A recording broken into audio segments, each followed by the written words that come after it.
वाल्मिक कराड व त्याचे सर्व नराधम सहकारी यांना कठोरात कठोर शिक्षा व्हावी, अशीची शिक्षा व्हावी। या शिक्षेसाठी अक्षरशः फास्ट ट्रॅक कोर्टात चाललं। पत्रकार बांधवांनी सुद्धा अक्षरशः हे व्यथा मांडताना रडू कोसळलं होतं अनेक पत्रकारांना।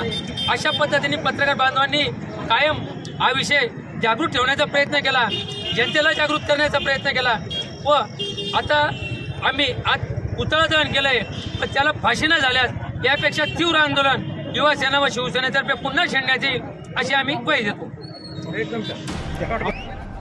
पाचोऱ्यात शिवसेना आक्रमक, वाल्मिक कराडचा पुतळा जाळून निषेध करण्यात आला। शिंदे गटाचे कार्यकर्ते रस्त्यावर उतरले।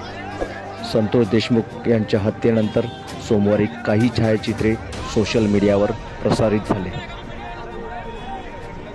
याच्या निषेधार्थ शिवसेनेकडून वाल्मिक कराडचा प्रतिकात्मक पुतळा जाळून फाशी देण्याची मागणी करण्यात आली।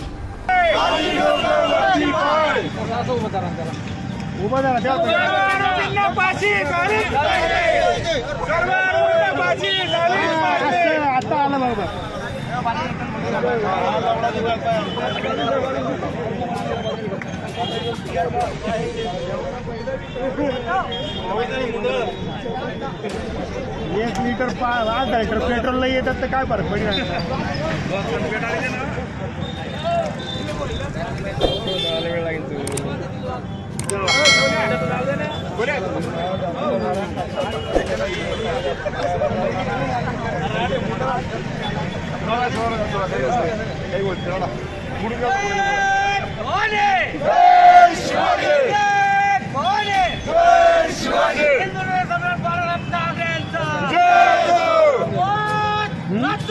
जय